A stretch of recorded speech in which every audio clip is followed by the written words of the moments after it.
สวัสดีค่ะแอปเปิลลาพิศราค่ะสวัสดีค่ะมินท์ บันทิตาค่ะวันนี้อยู่กับ Y&GL Series อ๋อใครก่อนคะพี่นะหนูก่อนโอเคอันนี้น้องมิมปันทิตานะคะก็เกิดวันที่4 กรกฎาคม 2543นะคะตอนนี้ก็กำลังจะเป็นนางเอกหน้าใหม่ได้แสดงซีรีส์เรื่องวิวาห์ปัตตภีเป็นเรื่องแรกในชีวิตนะคะน้องมิมก็เป็น introvert type INFP นะคะแล้วก็เป็นคนที่ชอบปลีกวิเวกรักสันโดษแล้วก็จะมีเวลาชาร์จแบตเป็นของตัวเองนะคะถ้าเกิดมิมหายไปเนี่ยไม่ต้องเป็นห่วงเพราะว่าเขาแค่ไปอยู่กับตัวเองอยู่ตัวคนเดียวไม่อยากเจอคนเท่านั้นเอง แล้วเขาก็ชอบทำตัวเป็นแมวน้ำนะคะช่วงนี้ก็คือเขาจะมีจินตนาการที่อยู่ในหัวของเขาแล้วก็ถ้าเกิดเห็นเขาทำท่าอะไรแปลกๆก็คือในหัวเขาจะมีเรื่องราวอยู่ในนั้นนะคะก็ไม่ต้องตกใจไปนะคะ เป็นคนน่ารักนิสัยดีเป็นคนมีมารยาทขยันตั้งใจ เป็นคนดีค่ะ ข้างๆมิมนะคะก็คือคุณลุงไม่ใช่พี่แอปเปิลลาพิศราอินทรสูตรนะคะ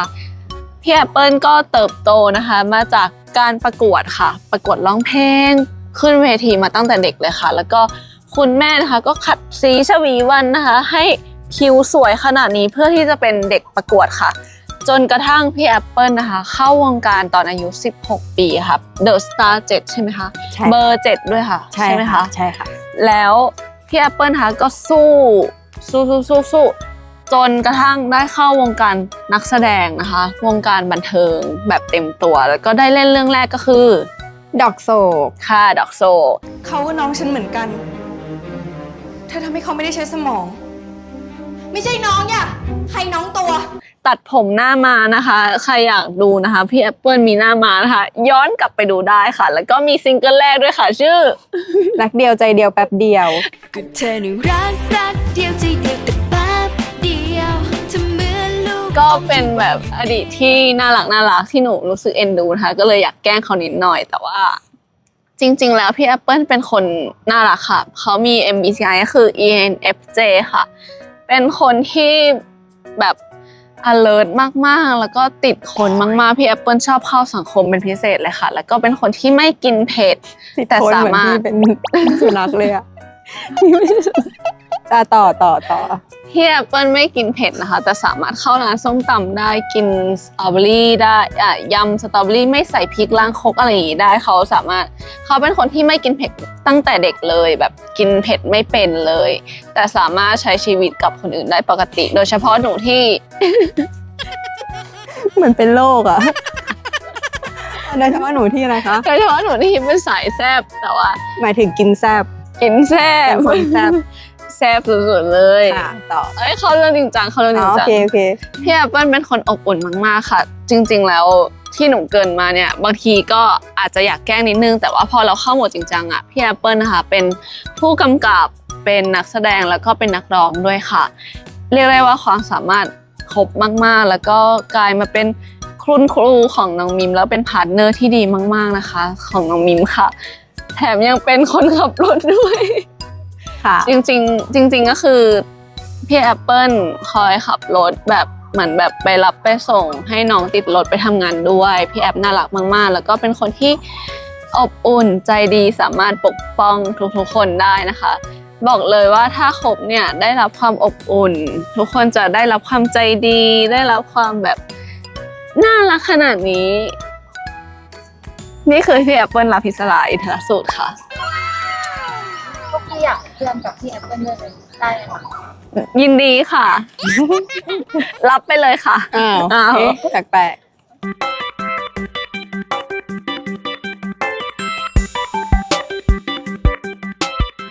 โอ้แน่นอนเรื่องอื่นๆเนี่ยจริงๆมันก็เหมือนเป็นตัวซัพพอร์ตนะคะแล้วก็เนื้อหาเส้นเรื่องของเรามันอาจจะไม่ได้เข้มข้นเท่ากับการเป็นนักแสดงนำของเรื่องจริงๆเพราะว่าเส้นเรื่องหรือว่าสิ่งที่ตัวละครจะต้องเผชิญอ่ะมันเป็นตัวของตัวละครเนี้ยโดยตรงจริงๆ แล้วก็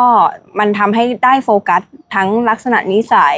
แบ็กกราวด์หรือว่าสิ่งที่ตัวละครต้องเผชิญแบบเต็มๆทั้งเรื่องนะคะดังนั้นการที่จะต้องทำการบ้านหรือว่าค้นหาเสน่ห์ของตัวละครหรือปมปัญหาต่างๆที่ต้องแก้ไขเนี่ยเราก็ต้องทำมากขึ้นเป็นพิเศษค่ะใช่ค่ะ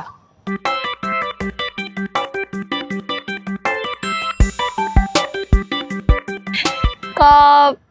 คุยกับตัวเองยังไงใช่ไหมคะก็จริงๆแล้วก่อนที่จะได้เข้ากองค่ะมิมก็มีการไปเตรียมตัวนะคะเรียน acting นะคะคลาสข้างนอกนะคะโรงเรียนเองก็เรียนไปทั้งหมด2คลาสค่ะแล้วก็คอยปรึกษาพี่แอฟตลอดนะคะว่าจะลงเรียนอะไรเพื่อพัฒนาตัวเองเพื่อให้ทันกับคนอื่นเขาค่ะประมาณนี้ค่ะ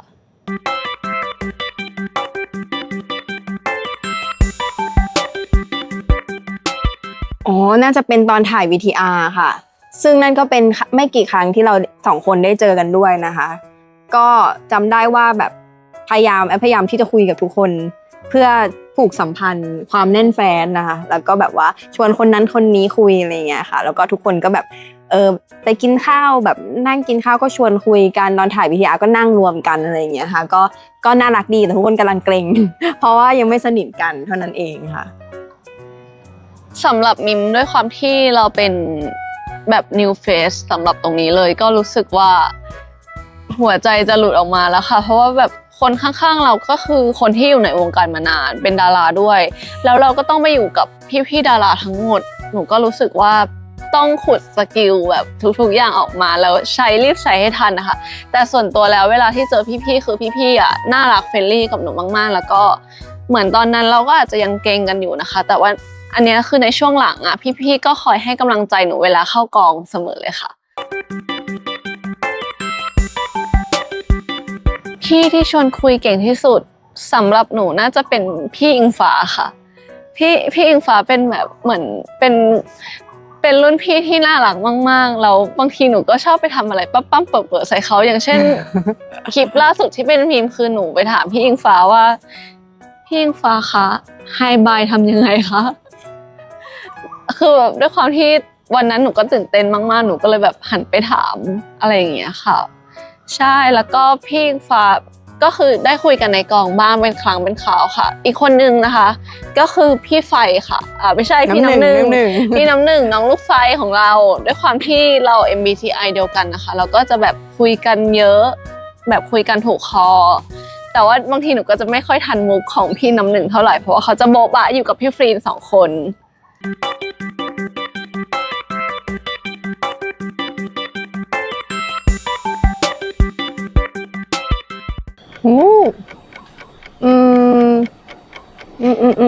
มันเยอะมากเลยนะคะเยอะมากคือก็ส่วนใหญ่ก็จะเป็นฉากที่แบบคือมันเป็นตอนแรกๆที่เราถ่ายแต่ว่ามันเป็นของเรื่องลมดังนั้นแปลว่าเราแต่งงานกันแบบเรื่องของเราจบเรียบร้อยคอมพลีทเรียบร้อยแล้วค่ะมันก็จะเป็นซีนที่แบบแอปคุยโทรศัพท์กับลมแต่ว่าดินคุยโทรศัพท์กับลมแต่ว่ามีน้องโรสอยู่ด้วยก็โดนแซวนิดนึงว่าแบบ แบบว่าดูเป็นธรรมชาติมากๆอะไรอย่างเงี้ยค่ะทั้งที่แบบตอนนั้นยังไม่ได้สนิทกันมากน้องมิมก็คือเล่นแบบดีมากจำได้ไหมอันไหนที่หนูกินฝรั่งแล้วพี่กันหนูก็ต้องเล่นดีแล้วสิหนูไม่เฉยก็ใช่ไงแต่หนูแบบว่า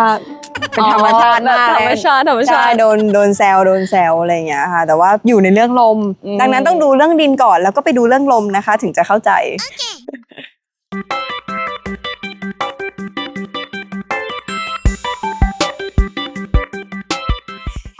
ของมิมมี1 ข้อที่นึกออกได้ไวมากเลยคือ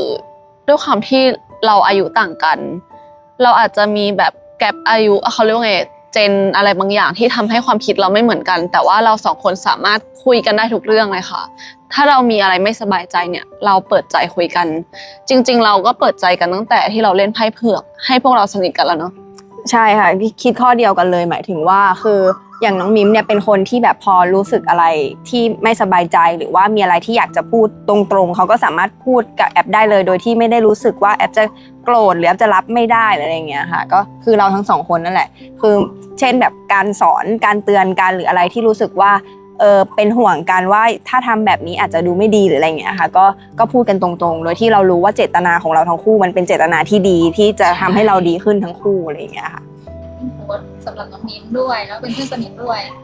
ใช่ไหมจ๊ะ ใช่ค่ะ เป็นทั้ง acting coach และเพื่อนสนิท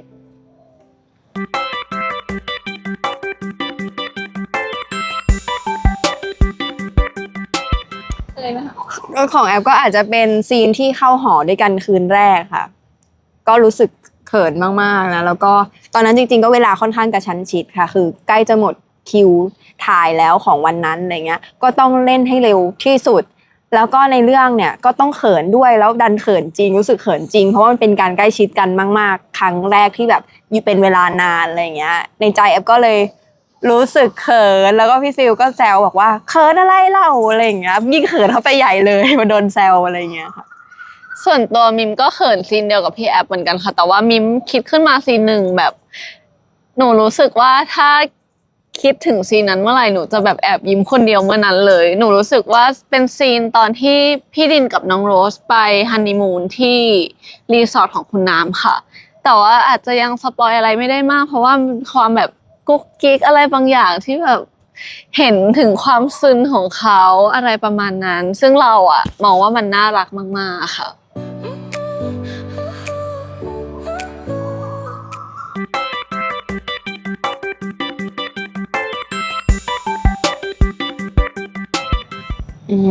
ก็จริงๆถ้าเกิดมองแว็บแรกเนี่ยทุกคนจะนึกถึงความอบอุ่นละมุนของความรักของพี่ดินและน้องโรสนะคะแล้วก็ที่สำคัญคือเรื่องราวของวิวาห์ปัตตภีเนี่ยเกิดขึ้นที่จังหวัดเชียงรายนะคะดังนั้นเนี่ยแลนด์สเคปต่างๆที่เราไปถ่ายทำกันมามันสวยมากๆแล้วยิ่งไร่ชมจันทร์เนี่ยเป็นไร่ดอกไม้ดอกกุหลาบ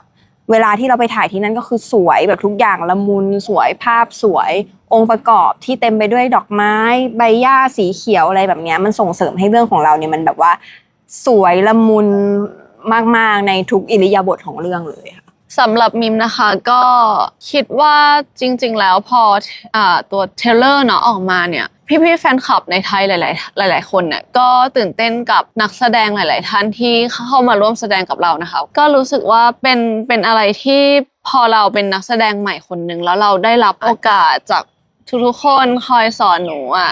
หนูเชื่อว่ามวลเรื่องทั้งหมดอะค่ะมันจะแบบเต็มอิ่มป่ะเรื่องนี้ใช่เต็มอิ่มแล้วก็ออกมาสมบูรณ์มากขึ้นค่ะแบบพวกเราไม่ได้มีแค่นักแสดงแบบรุ่นพวกเราก็มีนักแสดงใหญ่รุ่นใหญ่มาสมทบด้วยเรียกว่าเป็นชั้นครูของการแสดงได้เลยคือถ้าเห็นหน้ารู้ว่าโอ้โหเล่นกันสุดมากๆแน่ๆค่ะใช่ค่ะโดยเฉพาะอย่างเช่นของหนูก็คือหนูที่เล่นเป็นคุณพ่อของน้องโรสก็เรียกได้ว่าเป็นนักแสดงชั้นครูแน่นอนค่ะใช่ค่ะนอกจากนั้นก็หูยังมีอีกหลายคนเลยนะคะหลายคนมีพี่เอ๋นะคะมีพี่เอ็กซ์ปียะนะคะมีพี่แจ๊บเพนเพชรหรืออีกหลายท่านเลยที่ยังกล่าวถึงไม่หมดนะคะก็คือเห็นหน้าเรารู้แน่นอนว่าเลิศ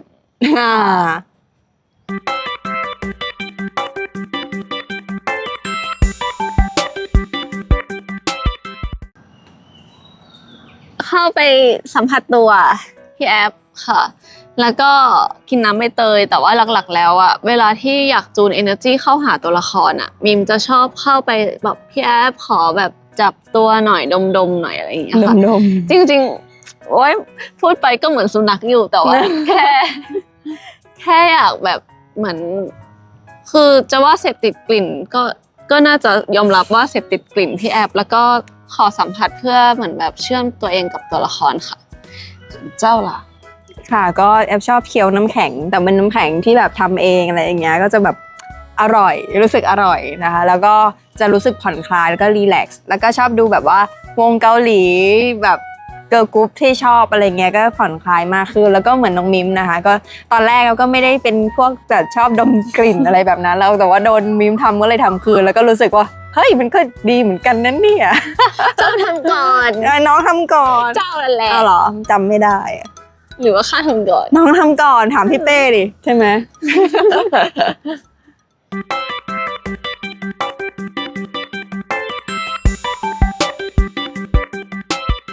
นิยามความรักที่ดีสำหรับมิมนะคะคือการเลือกในสิ่งที่หัวใจตัวเองต้องการค่ะ มีแค่นั้นเลยจริงๆ เพราะว่าถ้าเรามีความสุขแล้วเราเลือกที่จะอยู่กับอะไรอ่ะหนูว่าแค่นั้นมันก็เพียงพอสำหรับการใช้ชีวิตแล้วค่ะแต่ว่าใดๆแล้วก็คือต้องเลือกคนที่ดีที่เหมาะกับเราการใช้ชีวิตเข้ากันได้แค่นั้นเลยค่ะใช่ค่ะสำหรับแอปนะคะรักที่ดีก็คือรักที่มีความเข้าใจกันค่ะคือเชื่อว่าแต่ละคนอาจจะมีมุมมีชีวิตส่วนตัวของตัวเองที่อาจจะไม่จำเป็นต้องชอบเหมือนกันทั้งคู่ก็ได้ แต่เข้าใจที่จะให้เขาทำในสิ่งที่เขารักให้เขาได้ทำตามฝันแล้วก็อยู่เคียงข้างคอยซัพพอร์ตกันอย่างเงี้ยก็ถือว่าเป็นความรักที่ดีแล้วก็เกิดได้กับทุกสถานะความสัมพันธ์เลย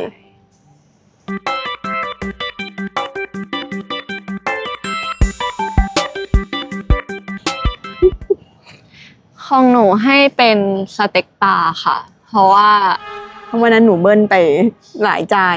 อ๋อใช่เพิ่งไปงานแต่งงานมาด้วยกันแล้วก็เขากินสเต็กปลาไปหลายจานมากเลยใช่ค่ะคือก็เป็นเมนูที่สามารถกินได้ทุกวันไม่เบื่อเป็นเมนูโปรดตลอดกาลตั้งแต่เด็กจนถึงอายุ25ค่ะคิดหนักเลยดาวอยากเลือกเมนูดีๆเป็นเครื่องดื่มได้ไหมคะชาเย็น ชาเย็นใช่ค่ะก็เป็นเครื่องดื่มที่ชอบมากค่ะแล้วก็ต้องได้ดื่มทุกวัน แล้วก็ทำให้ fresh ตื่นตาตื่นใจแล้วก็ผ่อนคลายรีแลกซ์ทุกครั้งที่ได้ดื่มค่ะสัมภาษณ์ผู้แต่งงานว้ายตายแล้วว้ายตายแล้วแต่งงานในซีรีส์ไงคะตั้ง2 รอบเลยนะคะ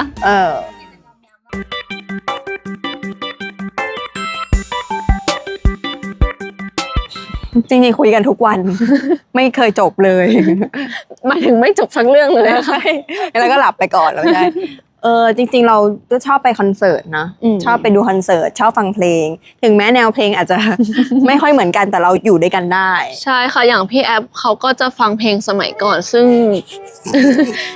ใจเย็นหนูไม่ได้บอกพี่แกเพลงสมัยก่อนเพลงยุคเก่าเพลงยุคเก่ามันก็ไม่เก่ามากจริงๆก็มีลิสต์เพลงโปรดพี่ที่หลากหลายแต่ว่าอย่างหนูค่ะเป็นคนที่ฟังเพลงสมัยใหม่แล้วก็ค่อนข้างนิดนึงหนูก็เปิดใจฟังของเขาเพลงแมสมีเพลงแมสหนูก็จะฟังเพลงของพี่แอฟแล้วพี่แอฟก็จะเหมือนอธิบายแล้วให้หนูตีความไงใช่แอฟชอบให้น้องตีความเพลงคือแอฟชอบฟังเพลงแบบว่าเนื้อหาของเพลงท่อนที่แบบมันสื่ออารมณ์อะไรอย่างเงี้ยคือเป็นคนฟังเพลงลึกนิดนึงแล้วก็จะบอกมิมให้ลองฟังเนี่ยเพลงเนี้ยตีความว่าอะไรตีความแบบมันซับซ้อนนะจริงๆแล้วมันไม่ได้หมายถึงแบบนี้จริงๆอะมันเป็นเพลงที่ดาร์กกว่านั้นอะไรอย่างเงี้ยสนุกกับชอบฟังอะไรอย่างเงี้ยค่ะแล้วก็ชอบเที่ยวเหมือนกันเราสามารถไปเที่ยวด้วยกันได้แบบเหมือนเราอยู่ด้วยกันได้ไปไหนไปกันไปไหนไปกันไปไหนไปกัน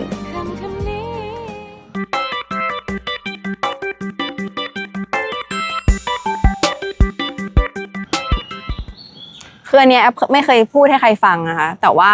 แอปเป็นคนชอบแบบถ้าสมมติแอปจะไปทำอะไรในวันรุ่งขึ้นกังวลมากๆค่ะแอปจะแสดงจินตนาการแบบเหตุการณ์ที่จะเกิดขึ้นอย่างแบบละเอียดอยู่คนเดียวอะค่ะเหมือนเล่นละครไปก่อนเพื่อเตรียมการจะรับมือกับสิ่งที่เรากลัวว่าถ้าเจอสถานการณ์แบบนี้เราจะทำยังไงแล้วก็เหมือนซ้อมบทพูดไว้เพื่อจะพูดทั้งหมดที่เราคิดในหัวเพื่อตอนที่แบบเราไปเผชิญหน้ากับสิ่งนั้นแล้วเราจะไม่แบงค์อ่ะเราจะแบบต่อปากต่อคำได้อะไรอย่างเงี้ยงั้นก็เลยจะทำอยู่คนเดียวหรือวันนี้หนูเจอแล้วคือแบบถ้าดูกล้องวงจรปิดที่บ้านอ่ะจะเหมือนเห็นแอปพูดคนเดียวแต่จริงๆคือแอปกำลังซ้อมแบบสิ่งที่แอปจะต้องไปเผชิญหน้ากับความกลัวนั้นอะไรอย่างเงี้ยยังไม่เห็นเป็นรูปเป็นร่างค่ะก็ยังรู้ว่าอยู่คนเดียวอยู่ถ้าเห็นเมื่อไหร่เดี๋ยวจะไปพบแพทย์ของหนูเหรอถ้าเอากายภาพคือหนูงอนิ้วได้แบบนี้ค่ะแล้วทำอะไรได้อีกความสามารถนี้โลกต้องรู้ก็คือถ้าหนูเครียดมากๆเมื่อไหร่นะคะ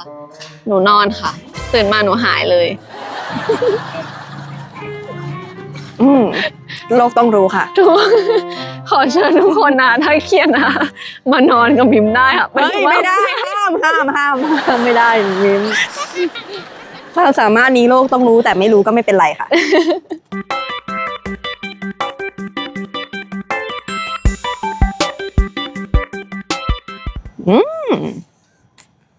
ว้าวสำหรับแอปนะคะ ถ้าเก็บอะไรจากในซีรีส์ได้หนึ่งอย่างเนี่ย มันมีดอกกุหลาบที่พี่ดินเขาเก็บไว้ ตั้งแต่ตอนเด็กๆนะคะ ตั้งแต่แบบน้องโรสให้ดอกกุหลาบมาที่จะเห็นในทีเซอร์อยากจะเก็บกุหลาบดอกนั้นกลับมาเป็นที่ระลึกค่ะ ว่าครั้งหนึ่งเคยมีความรักที่แบบบริสุทธิ์แล้วก็ยาวนานขนาดนี้บนโลกใบนี้ ส่วนมิมอยากเก็บตุ๊กตาตัวหนึ่งค่ะที่เป็นของเล่นพี่ดินน้องโรสในวัยเด็กตอนที่เราเล่นเจ้าหญิงเจ้าชายกัน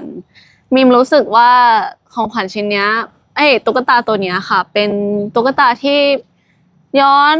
กลับไปในความทรงจำตั้งแต่เรายังวัยเด็กแม้กระทั่งตุ๊กตาเนี้ยพังเขาก็เอาไปซ่อมให้แม้ว่าเขาจะซ่อมไม่เป็นแต่ว่าเขาก็ตั้งใจมันเห็นได้ถึงความรักความรักเพียวๆที่พี่ดินมีให้น้องโรสตั้งแต่เด็กนะคะแต่จริงๆแล้วตุ๊กตาตัวเนี้ยมีความสำคัญกับพวกเรามากๆเลยแต่ว่าไม่สามารถที่จะสปอยได้จริงๆค่ะ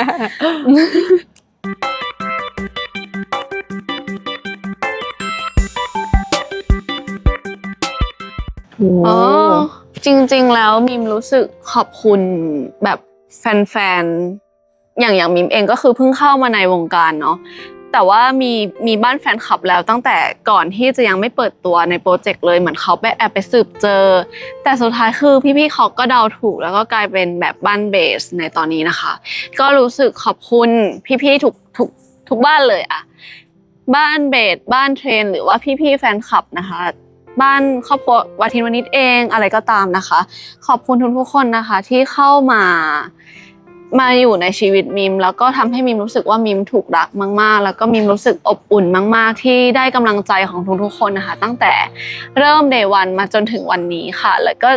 ยิ่งนานๆไปยิ่งเราออกงานเรายิ่งเจอแฟนคลับจำนวนมากขึ้น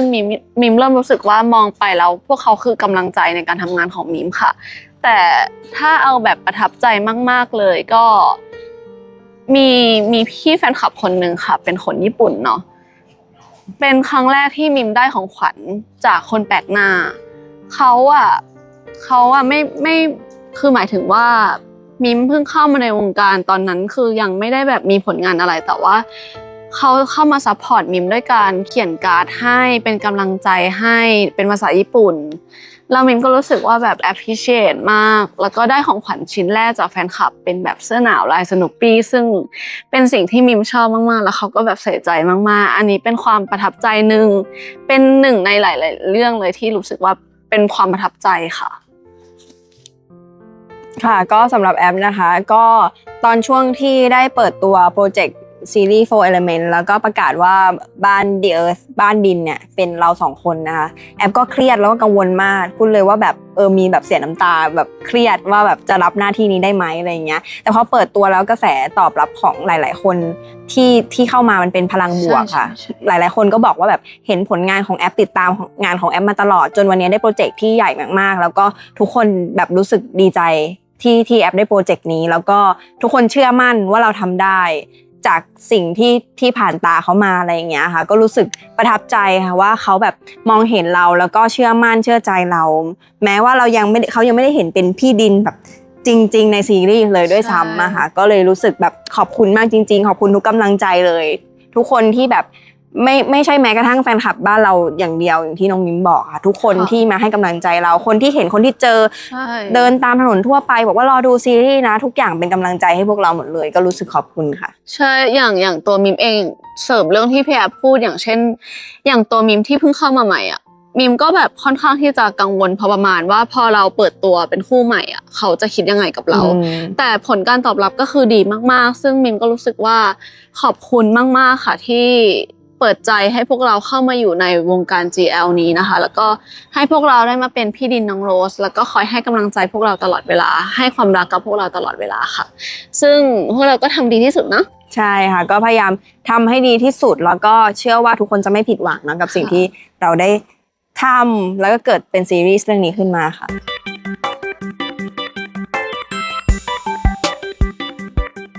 เดี๋ยวฝากกัน ก็ขอฝากซีรีส์นะคะวิวาห์ปัตตภีจากโปรเจกต์4 Element บ้านมาทินวณิชนะคะ